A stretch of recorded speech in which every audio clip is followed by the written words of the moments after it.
My name is Mike Hastie. I was an Army medic in Vietnam. I just want to thank you all for being here. Certainly want to thank Garett for being here. Real privileged to have him here. I got a gift for him here. A couple of things I want to talk about.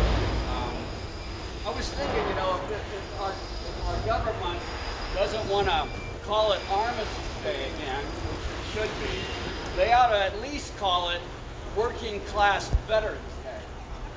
You know, at least that. You know, I got a shirt on that says, when politicians and the rich start sending their kids to war, I'll start believing in noble causes. Real simple. Okay? You know, so, you know, there's a couple of people that mentioned Agent Orange, right?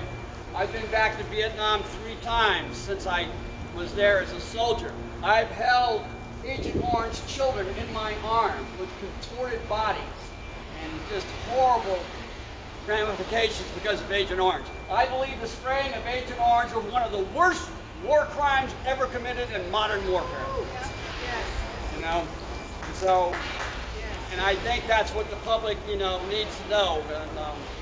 Because you know, war changes you. You know, when you take a dead soldier off of a helicopter, he's got a headshot to the head. He's been killed with a headshot.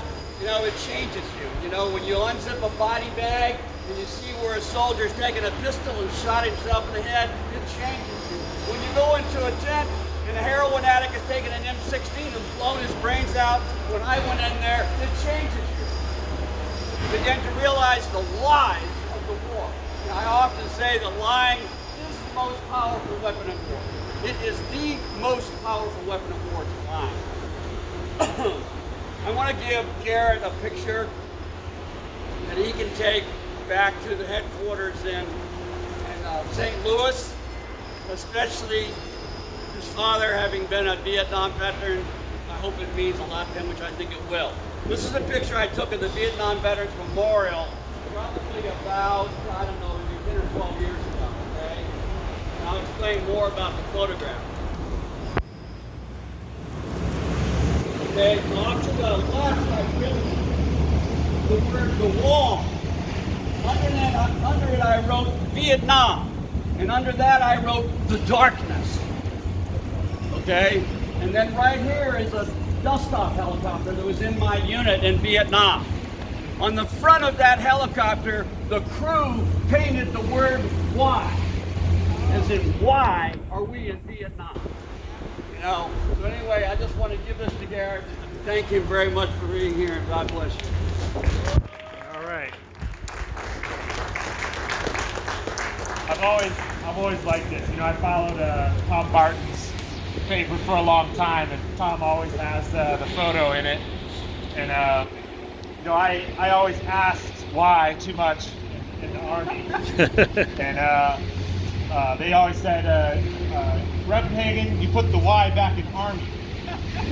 So I started cutting out the nameplate, the Army nameplate, the Y in Army. I used to cut it out and sew it in different parts of my uniform in secret spots of like my little like secret resistance to things. So I've always liked that, man. Thank you. Thank you.